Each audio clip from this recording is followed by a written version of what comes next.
Buen día, nosotros somos el grupo 14 y hoy les presentaremos el trabajo de aplicación número 2. El grupo está conformado por Mariela Arriaga, Sara Ibac, Luis Cano, Melanie de León y Kender Santos. Mi nombre es Luis Cano y les estaré hablando sobre el inciso A y B del problema número 1. El problema número 1 dice: con la información de la base de datos que facilitó la Unidad Didáctica de Salud Pública 1, se le solicita respuesta a la pregunta de investigación: ¿entre qué valores se encontrará el peso promedio de los estudiantes si se requiere para la estimación una confianza del 95%? Y piden que se interpreten los resultados de una manera práctica. El inciso A dice: para estimar el valor de la desviación estándar, extraiga en forma aleatoria una muestra piloto del 1%. Recuerda que los sujetos que conforman la muestra piloto pueden formar parte de la muestra final. Eso quiere decir que los sujetos que seleccionemos acá no necesariamente ya no van a aparecer, ya no se van a volver a usar esos datos, sino que sí se pueden usar nuevamente. Entonces, seleccionamos una muestra aleatoria del 1%, que como nuestra población es de 1042, el 1% sería 10.42 y aproximamos al inmediato superior, que sería 11. Entonces aquí tenemos nuestra muestra de 11 personas y de esas personas seleccionamos el dato de peso en libras. Entonces luego calculamos la desviación estándar. Para esto podemos utilizar esta fórmula, pero en nuestro caso nosotros lo calculamos por medio de Excel y nos dio un resultado de 23.2197 aproximadamente. Entonces, luego se nos dice que debemos de considerar un nivel de confianza del 90% y una dimensión del intervalo de 30 libras. Entonces, necesitamos un nivel de confianza del 90%. Esto quiere decir que lo que tenemos que hacer es 1 menos 0.9, que nos da 0.10 dividido 2, y este valor lo buscaremos en la tabla de distribución normal. Y ese será el valor Z que utilizaremos, que será 1.645. Tenemos la desviación estándar que nos salió en el procedimiento anterior y nos dice que tenemos una dimensión de 30 libras. O sea que para obtener el error necesitamos dividir la dimensión dentro de 2. Entonces 30 dividido 2 son 15. Y le introducimos a la fórmula de z al cuadrado por la desviación estándar al cuadrado dividido el error al cuadrado, y sustituyendo datos sería 1.645 al cuadrado por 23.21972342 al cuadrado dividido 15 al cuadrado, y nos da un valor de 6.48 que aproxima a 7 personas. Entonces el tamaño de muestra que se requiere para poder calcular entre qué valores se encontrará el peso promedio de los estudiantes es de 7.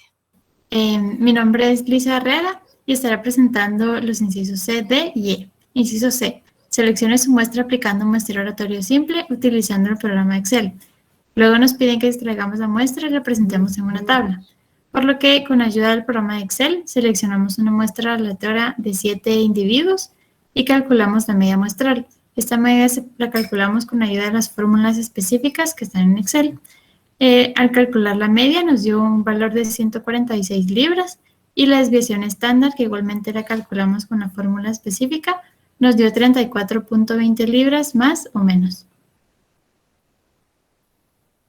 Luego, en el inciso E, una vez extraída la muestra, continúe con los cálculos que necesite para responder a la pregunta planteada al inicio del problema. Interprete. Recordamos que la pregunta inicial era entre qué valores se encontraba el peso de los estudiantes, por lo que vamos a calcular los intervalos.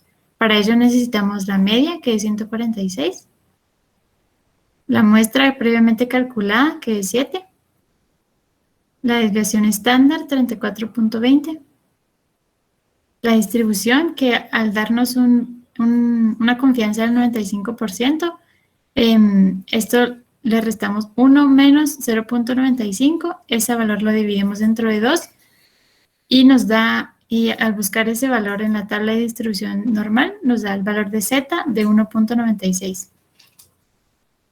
Luego, calculamos el error estándar con la fórmula de la desviación estándar dividido la raíz cuadrada de la muestra, que nos da un valor de 12.92638498.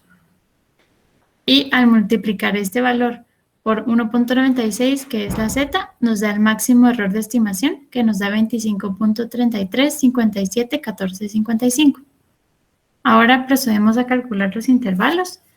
Y esto es con la media más menos el máximo error de estimación, por lo que al sustituir nuestra fórmula nos da el límite inferior 120.66 y el límite superior 171.34.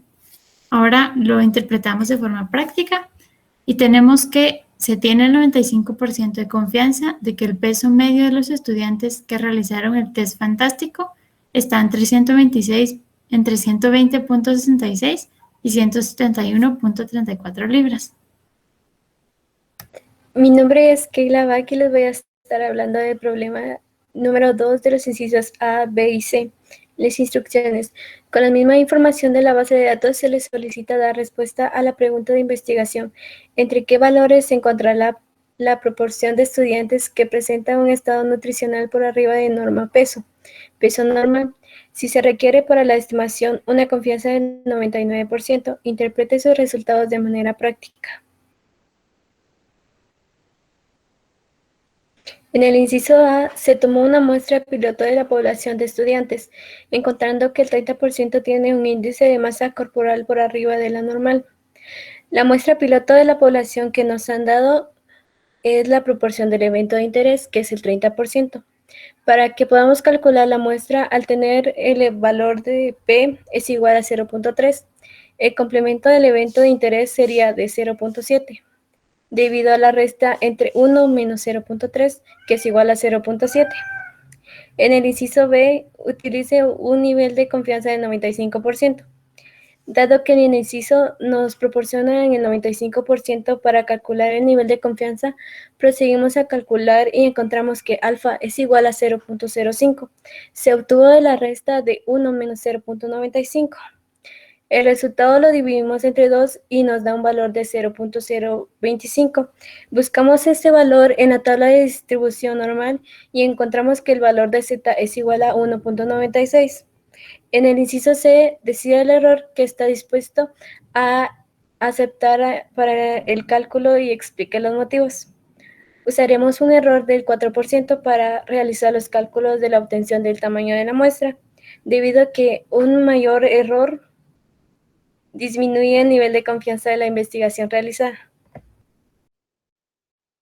Mi nombre es Melanie Jimena Alonsosa y luego de haber establecido que utilizaremos un error del 4%, procedemos con el cálculo del tamaño de la muestra.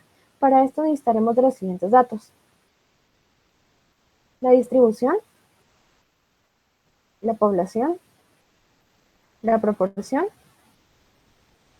el complemento del evento de interés y el error máximo de estimación. Ya que nos están brindando los datos de la población, utilizaremos la fórmula de n es igual a la población por el coeficiente de confiabilidad al cuadrado, por la proporción y por el complemento de la proporción. Todo esto dividido al error de estimación al cuadrado por la población menos 1 más el coeficiente de confiabilidad al cuadrado por la proporción por el complemento del evento de interés. Sustituyendo todos estos datos, descubrimos que el tamaño de la muestra que se requiere para poder calcular entre qué valores se encontrarán el peso promedio de los estudiantes es de 341.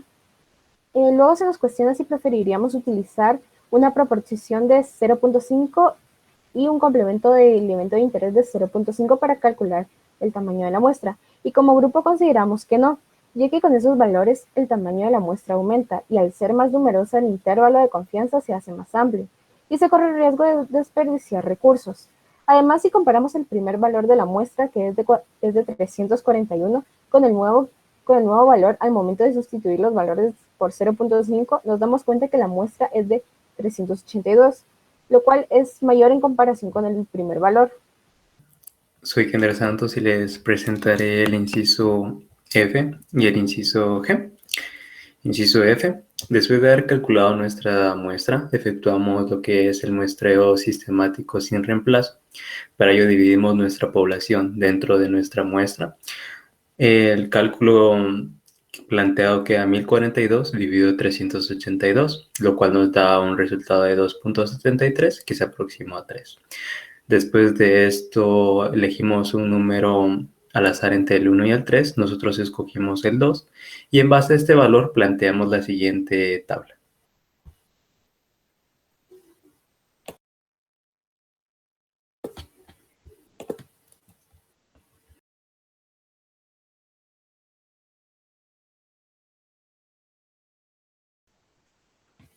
Ok, después continuamos con el inciso G. En el inciso G procedemos a comprobar si requerimos del factor finito de corrección. Para esto se emplea el siguiente cálculo, que es la muestra dividido la población. Para comprobar si nosotros utilizaremos el factor finito de corrección, tiene que ser un valor mayor a 0.05. Esto nos da un resultado de 0.3. 0.3273, lo cual nos indica que sí debemos utilizar el factor finito de corrección.